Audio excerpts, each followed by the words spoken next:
بسم اللہ الرحمن الرحیم، السلام علیکم جی بچوں، کیا حال چال ہیں جی؟ اچھا بھائی بچوں، آج ہم نے سیکنڈ چیپٹر کا جو سیکنڈ ٹاپک ہے وہ پڑھنا ہے، عقیدہ رسالت۔ اس سے پیچھے ہم نے عقیدہ توحید جو تھا وہ پڑھا اور اس کی مشقی جو سوال تھے وہ حل کیے۔ اچھا، ایک چھوٹی سی بات آپ لوگوں سے کرنی تھی کہ پیچھے ایک لفظ جو تھا نا، یہ والا، یہ میں نے تھوڑا میرے خیال ہے غلط پروناؤنس کیا ہے۔ میں نے اس کو پڑھا تھا الوحیت، ٹھیک ہے نا؟ تو یہ لفظ جو ہے یہ الوحیت ہے۔ باقی کچھ لوگوں نے مجھے یہ بتایا، اس کو صحیح کروایا، تو میں نے کہا آپ لوگوں کو بتا دوں، معذرت بھائی۔ تو اس لفظ کو ہم نے اس طرح سے پڑھنا ہے، الوحیت، ٹھیک ہے نا؟ اس طرح سے آپ پڑھیے گا۔ چلیں، باقی اب یہ ہے کہ اپنا یہ چیپٹر شروع کرتے ہیں، عقیدہ رسالت۔ یہ کیا چیزیں ہیں ذرا پڑھتے ہیں اسے۔ تو رسالت کے لغوی معنی پیغام رسانی یا پیغام پہنچانا ہے۔ آپ دیکھیں شروع میں ہمیشہ یہی چیز وہ پہلے بتاتے ہیں، لغوی معنی، کہ جو بھی ہم ٹاپک پڑھ رہے ہیں تو اس ٹاپک کا جو ہے لغت یعنی کہ ڈکشنری کے پوائنٹ آف ویو سے اس کا میننگ کیا بنتا ہے، ٹھیک ہے؟ تو رسالت کا ڈکشنری جو میننگ ہے وہ کیا ہے؟ پیغام رسانی، یا ایک پیغام جو ہے وہ دوسرے تک پہنچانا، اور پیغام پہنچانے والے کو رسول کہتے ہیں۔ تو یہ بھی ایک پوائنٹ مل گیا کہ رسول کا میننگ کیا ہے؟ پیغام آگے پہنچانے والا بندہ۔ سو شریعت کی اصطلاح میں پھر وہی بات کہ آگے شریعت کا آ گیا۔ ہر دفعہ ہر چیپٹر میں وہ اسی طرح کرتے ہیں، پہلے لغت کا میننگ بتاتے ہیں اور پھر جو شریعت ہے یعنی کہ اسلام کے اندر اس چیز کی جو میننگ ہے وہ کیا بنتا ہے وہ بتایا جاتا ہے۔ سو شریعت کی اصطلاح میں اللہ تعالیٰ کا کسی برگزیدہ اور منتخب کیے ہوئے، برگزیدہ من کے زیادہ جو بزرگ ہیں، جو زیادہ پرہیزگار ہیں، جو زیادہ نیک ہیں، ٹھیک ہے؟ نیک بندے کو برگزیدہ کہتے ہیں، اور منتخب کیے ہوئے بندے کو انسانوں تک اپنا پیغام پہنچانے کے لیے بھیجنا رسالت کہلاتا ہے۔ کیونکہ ظاہر ہے کوئی بندہ تو وہ ہوگا نا جس کے ذریعے اللہ تعالیٰ اپنی بات جو ہے تمام لوگوں تک پہنچائیں گے۔ اب خود ایک ایک بندے کو کیسے بات پہنچائیں گے؟ سو جس ہستی کو اللہ تعالیٰ اپنے پیغام کی تبلیغ کے لیے اپنی مخلوق کی طرف بھیجتا ہے اسے رسول کہتے ہیں۔ تو یہ رسول ہونا جو ہے سمجھ آ گیا کہ جس انسان کو منتخب کر لیا جاتا ہے، چوز کر لیا جاتا ہے کہ بھائی آپ نے میرا پیغام آگے لوگوں تک پہنچانا ہے، اللہ تعالیٰ ان کو کہتے ہیں۔ تو اس بندے کو پھر ہم نے رسول کا نام دے دیا۔ تو نیکسٹ ہمارے پاس یہ ٹاپک ہے ضرورت اور اہمیت۔ اب یہ اس کی ضرورت کیوں پیش آتی ہے، کیوں اللہ تعالیٰ جو ہے ایک انسان کو منتخب کرتے ہیں اور اپنا پیغام پہنچاتے ہیں؟ اسلام کے عقائد میں توحید کے بعد عقیدہ رسالت کا درجہ ہے، کیونکہ یہ سیکنڈ پوائنٹ ہے۔ پہلا ہمیں جب مسلمان ہونا ہے تو کیا کرنا ہے؟ اللہ کو ایک ماننا ہوتا ہے، وہ توحید ہے، اور نمبر 2 کیا ہوتا ہے؟ رسولوں پر ایمان لانا ہوتا ہے۔ تو یہ پھر دوسرا درجہ جو ہے یہ اسلام کا آ جاتا ہے۔ انبیاء کرام علیہ السلام اللہ تعالیٰ اور اس کی مخلوق کے درمیان سفیر ہوتے ہیں، یعنی کہ ایک مڈل مین، درمیان والے بندے کا، کہ جو جیسے وہ مثال کے طور پہ 2 لوگ ناراض ہوں تو ان کی صلح کروانے کے لیے ایک تیسرا بندہ بیچ میں ہونا چاہیے۔ تو یہ جو تیسرا بندہ ہے یہ ضرورت ہے اس بندے کی، کیونکہ جو پچھلے اب 2 لوگ ہیں ان کے درمیان تعلق جو ہے بنایا جا سکے، تو یہ سفیر کا کام کرتے ہیں۔ اللہ تعالیٰ نے ابتدا ہی سے انسانوں کی ہدایت اور رہنمائی کا انتظام فرمایا، شروع سے ہی جب سے انسانوں کو زمین پہ بھیجا ہے تو یہ انتظام فرمایا کہ ان کی رہنمائی کرتی رہنی ہے۔ یہ ہدایت اور رہنمائی اللہ تعالیٰ کے انبیاء کرام علیہ السلام کے ذریعے سے مہیا کی گئی۔ انبیاء کرام علیہ السلام اپنے معاشرے کے پاک اور بے حد نیک انسان ہوتے ہیں، ٹھیک ہے؟ یہ بالے بھی بات ہو گئی۔ اللہ تعالیٰ ان پر وحی کے ذریعے سے اپنے احکام نازل فرماتا ہے۔ اب ظاہر ہے کہ اللہ تعالیٰ نے کیسے ان تک بات پہنچانی ہے؟ وحی کے ذریعے۔ وہی یہی ہے کہ اللہ تعالیٰ کے وہ جو پیغمبر ہیں حضرت جبرائیل علیہ السلام، وہ اللہ کی باتیں لے کے رسول تک جو ہے وہ پہنچتے ہیں، یا کچھ اور 1-2 طریقے ہیں ان کے ذریعے سے بھی باتیں پہنچائی جاتی ہیں۔ نبوت اور رسالت کا یہ سلسلہ حضرت آدم علیہ السلام سے شروع ہوا اور حضرت محمد صلی اللہ علیہ وسلم پر آ کر ختم ہوا۔ یعنی مطلب یہ ہوا کہ جو پہلے انسان تھے حضرت آدم، وہ بھی رسول تھے، اور پھر اینڈ کہاں پہ ہو رہا ہے؟ حضرت محمد صلی اللہ علیہ وسلم پر، ہمارے جو آخری نبی ہیں، ٹھیک ہے؟ اب مطلب یہاں پہ پوائنٹ پھر آ گیا کہ اس کے بعد اب اور کوئی نبی نہیں آنا۔ تمام انبیاء کرام علیہ السلام کی بعثت کا مقصد انسانوں کے اخلاق کی اصلاح اور انہیں اللہ تعالیٰ کی بندگی کے طریقے سکھانا ہے۔ بعثت مطلب یہی ہے کہ انبیاء کو کہہ دینا کہ بھائی اب آپ نبی ہیں اور آپ نے اللہ کا پیغام آگے پہنچانا ہے۔ بھائی ایک نوکری مل جانا، ایک جاب مل جانا، ٹھیک ہے؟ تو انبیاء علیہ السلام کو جو ہے وہ جاب مل گئی کہ بھائی آپ نے یہ کام کرنا ہے، آپ نے اللہ کا سفیر بننا ہے، تو اس کو ہم کہتے ہیں یہ بعثت ہے، ٹھیک ہے جی. تو اس کے ذریعے اللہ تعالیٰ کا پیغام لوگوں تک پہنچانا ہے. اللہ تعالیٰ نے جتنی اقوام پیدا فرمائی ہیں ان سب کے لیے نبی اور رسول مبعوث فرمائے. بالکل ٹھیک ہے. اب یہ بھی دیکھیں پوائنٹ بڑا اچھا ہے کہ کوئی ایک قوم بھی ایسی نہیں گزری کہ جس میں کوئی نبی نہ بھیجا گیا ہو. اس لیے تو وہ کہتے ہیں نا 1,24,000 پیغمبر جو ہیں وہ بھیجے گئے ہیں تاکہ وہ ان اقوام تک اللہ تعالیٰ کی طرف سے ہدایت کا پیغام پہنچا سکیں اور ان کی رہنمائی کر سکیں. ارشاد باری تعالیٰ ہے اِنَّا أَرْسَلْنَاكَ بِالْحَقِّ بَشِيرًا وَنَذِيرًا. دیکھیں کہہ رہے ہیں بے شک ہم نے آپ صلی اللہ علیہ وسلم کو حق کے ساتھ بھیجا ہے، خوشخبری دینے والا اور ڈرانے والا. یعنی ظاہر ہے کہ نبی نے دونوں طرح سے بات پہنچانی ہوتی ہے کہ ظاہر ہے دونوں چیزیں نا. کوئی بھی انسان جو ہے دو طرح سے کسی چیز پہ آمادہ ہوتا ہے. یا تو اس کو جو ہے مائل کیا جاتا ہے کہ دیکھیں جی تمہیں بڑی اچھی کوئی چیزیں ملنی ہیں، اور یا پھر اس کو ڈرایا جاتا ہے کہ بھائی تمہیں اگر یہ کام کرو گے تو تمہیں یہ سزا ملنی ہے. تو یہ دو ہی کام ہوتے ہیں، انعام کا لالچ یا پھر ڈر، وہ جو خوف ہے کسی چیز کا. تو پھر یہی اللہ تعالیٰ کہہ رہے ہیں کہ ہم نے حق کے ساتھ بھیجا ہے، خوشخبری دینے والے ہیں آپ اور آپ ڈرانے والے بھی ہیں، یعنی کہ رسول بنا کر بھیجا ہے. اور کوئی امت ایسی نہیں ہوئی جس میں کوئی ڈرانے والا نہ گزرا ہو. ٹھیک ہے نا. رسول جو ہے وہ ضرور لازمی ہر امت میں آتے ہیں. انبیاء کرام علیہ السلام کی صفات، اب نبیوں کی صفات ہوتی کیا ہیں، وہ کس طرح کے ہوتے ہیں، ٹھیک ہے، ان کی پراپرٹیز ہمیں بتانی ہے. اللہ تعالیٰ نے انبیاء کرام علیہ السلام کو بہت سی خصوصیات عطا فرمائیں. ان کو اللہ تعالیٰ کی طرف سے وحی کی صورت میں علم و حکمت سے نوازا جاتا ہے. یعنی کہ ظاہر خود سے تو نہیں ہوتا نا، اللہ تعالیٰ نے جتنا نالج علم دینا ہے وہ اللہ کی طرف سے ہی آئے گا. تو اللہ کی طرف سے جو ہے علم و حکمت ان کو پرووائڈ کی جاتی ہے. اور عام انسانوں میں اس کی کوئی مثال نہیں ملتی، کیونکہ ظاہر عام انسان کے ساتھ تو وہ لیول پہ نہیں ہو سکتے نا. ان کا تو لیول بہت ہائی ہوتا ہے کیونکہ ان کو زیادہ چیزوں کا پتہ ہے، زیادہ وہ نیک ہوتے ہیں. نبی اور رسول اگرچہ انسان ہوتے ہیں لیکن اپنے مرتبے اور عقل و فہم کے اعتبار سے تمام مخلوق سے بلند ترین مقام پر فائز ہوتے ہیں. یہ وہی بات جو میں نے آپ کو کہی کہ باقی مخلوق سے وہ اوپر والے لیول پہ چلے جاتے ہیں. انبیاء کرام علیہ السلام معصوم ہوتے ہیں. اب یہ بھی ہے کہ ان سے گناہ نہیں ہوتا. کیوں نہیں ہوتا؟ اس لیے کہ اللہ تعالیٰ نے ہر ٹائم ان پہ دھیان رکھا ہوتا ہے. ٹھیک ہے، کیونکہ اللہ تعالیٰ کے انڈر آ گئے نا. ٹھیک ہے، وہ اب ان کے باس ہیں. ٹھیک ہے، ان کی نوکری وہ کر رہے ہوتے ہیں اللہ تعالیٰ کی. تو پھر ظاہر ہے کہ وہ پھر معصوم ہوں گے، اللہ تعالیٰ ان سے گناہ نہیں کروائیں گے اور ان سے کوئی گناہ سرزد نہیں ہوتا. انبیاء کرام علیہ السلام کی نبوت اور رسالت وحبی ہوتی ہے. اب یہ بھی ہے کہ جو نبوت ملتی ہے انبیاء کے اسلام کو وہ اللہ تعالیٰ کی طرف سے ہوتی ہے. یہ نہیں ہوگا کہ کوئی بندہ کہے کہ یا اللہ جی مجھے اب نبوت دے دیں، ٹھیک ہے، مجھے بھی اس جاب کے لیے رکھ لیں. ٹھیک ہے، وہ انسان کے بس میں نہیں ہے.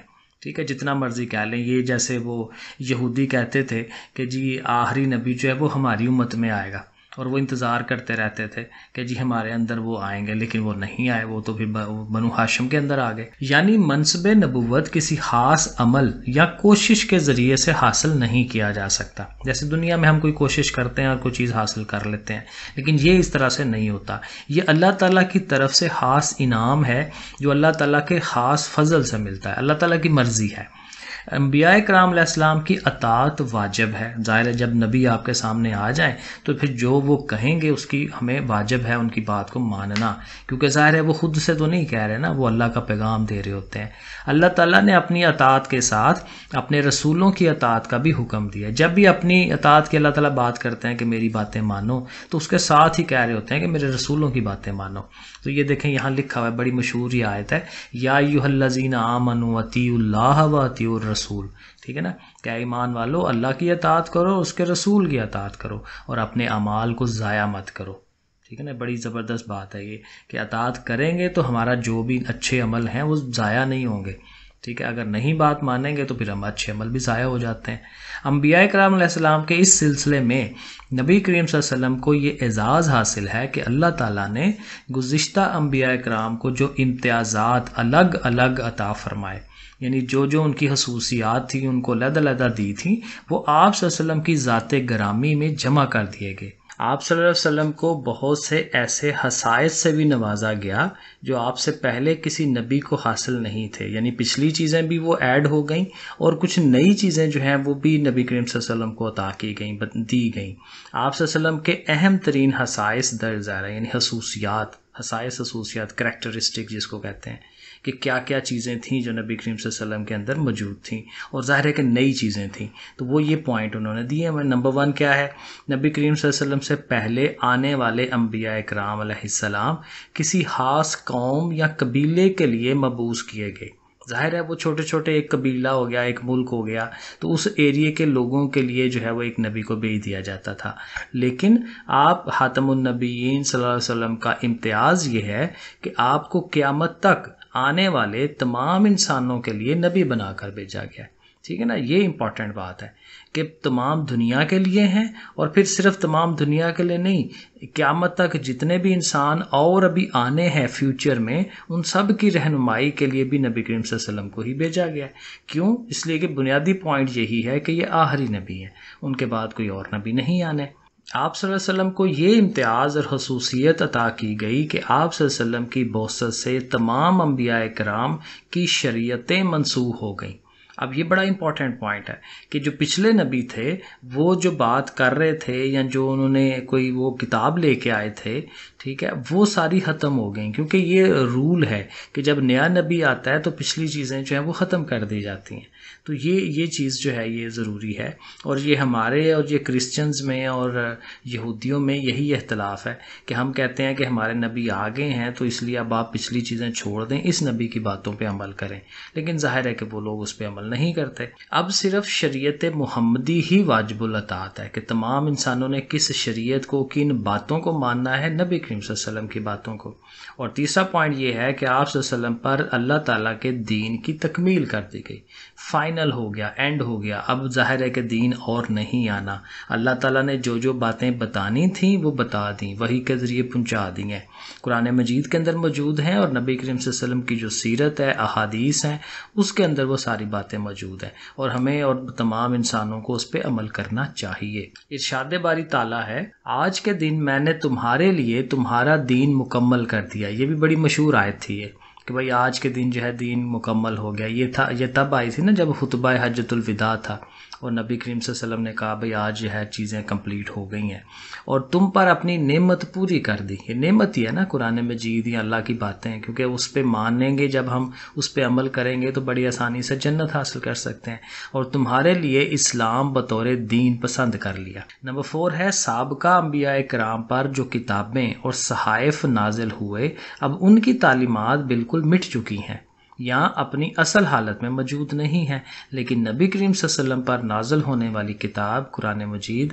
آج بھی اپنی اصل شکل میں موجود ہے، کیونکہ یہ ویسے بھی اللہ تعالیٰ نے خود اس کی ذمہ داری لی ہوئی ہے، کیونکہ وہ ذمہ داری لازمی لینی تھی، کیونکہ اس کے بعد تو کوئی اور نبی نہیں آنا، کوئی اور کتاب نہیں آنی، تو اس لیے اس کا محفوظ ہونا قرآن مجید کا یہ بڑا ضروری تھا، اس لیے اللہ تعالیٰ نے کہا تھا میں خود اس کی ذمہ داری لیتا ہوں۔ اور لاسٹ پہ ہے ختم نبوت۔ یہ اگین آج کل کے زمانے میں یا کافی دیر سے بھی یہ ٹاپک بڑا ہاٹ ہے، سمجھ لیں بڑا مشہور اہم ٹاپک ہے ہم مسلمانوں کے لیے، کیونکہ ظاہر ہم سے اندر سے ہی کچھ لوگ اٹھ کے انہوں نے کہہ دیا کہ نہیں جی آخری نبی نہیں ہے، اس کے بعد بھی رسول آ گئے۔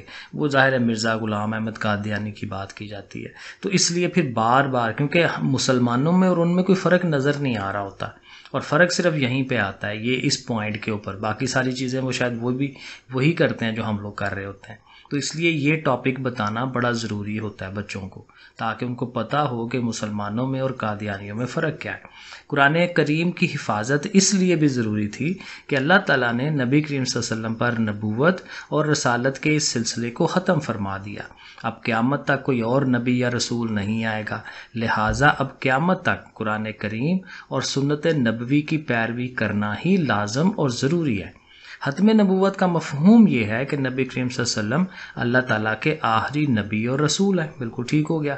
ارشاد باری تعالیٰ ہے، اب دیکھیں اللہ تعالیٰ نے خود یہ اپنی آیت کے اندر یہ کہا ہوا ہے، ما کان محمدن، یہ اس طرح سے آیت ہے، نہیں ہے حضرت محمد صلی اللہ علیہ وسلم تمہارے مردوں میں سے کسی کے باپ۔ نبی کریم صلی اللہ علیہ وسلم کے بیٹے پیدا ہوئے تھے، ٹھیک ہے، اور وہ بچپن میں ہی فوت ہو گئے تھے نا، تو اس لیے اللہ تعالیٰ نے کہا کہ مردوں میں سے کسی کے باپ نہیں ہیں نبی کریم صلی اللہ علیہ وسلم، لیکن وہ اللہ کے رسول اور خاتم النبیین ہیں۔ دیکھیں نا اللہ تعالیٰ نے خود یہ آیت کے اندر کہا ہوا ہے رسول اللہ و خاتم النبیین، ٹھیک ہے نا، آخری نبی ہیں، خاتم ہوتا ہے اینڈ کرا دینا، نبیین نبیوں کا، نبیوں کا اینڈ ہو گیا یہاں پہ۔ نبی کریم صلی اللہ علیہ وسلم نے متعدد احادیث مبارکہ میں اپنے خاتم النبیین ہونے کا اعلان فرمایا اور امت کو یہ بتایا کہ اب میرے بعد کوئی اور نبی نہیں آئے گا۔ آپ صلی اللہ علیہ وسلم کا فرمان ہے میں آخری نبی ہوں اور میرے بعد کوئی نبی نہ ہوگا۔ یہ جامع ترمذی کی حدیث ہے 2219 والی۔ آیات اور احادیث کی روشنی میں صحابہ اکرام اور اس کے بعد امت مسلمہ کا اس بات پر اجماع ہے۔ اجماع ہوتا ہے اکٹھا ہو جانا، کسی ایک بات یا آئیڈیا کے اوپر متفق ہو جانا کہ یہ چیز ایسے ہی ہے، کہ اب قیامت تک حضور اکرم صلی اللہ علیہ وسلم کے بعد کوئی نبی یا رسول نہیں آ سکتا۔ ختم نبوت پر ایمان لائے بغیر، یہ بڑی اہم بات ہے یہ والی، ختم نبوت پر ایمان لائے بغیر کوئی شخص مسلمان نہیں ہو سکتا۔ ٹھیک ہے نا، یہ وہی آ گیا نا کہ قادیانی جو ہیں پھر وہ مسلمان نہیں رہتے، کیونکہ وہ اس بات پہ بلیو نہیں کرتے۔ اسی لیے حضرت ابوبکر صدیق رضی اللہ تعالیٰ کے دور میں جن لوگوں نے نبوت کا جھوٹا دعویٰ کیا تھا، آپ رضی اللہ تعالیٰ عنہ نے نبوت کے ان جھوٹے دعوے داروں کے خلاف جہاد کیا۔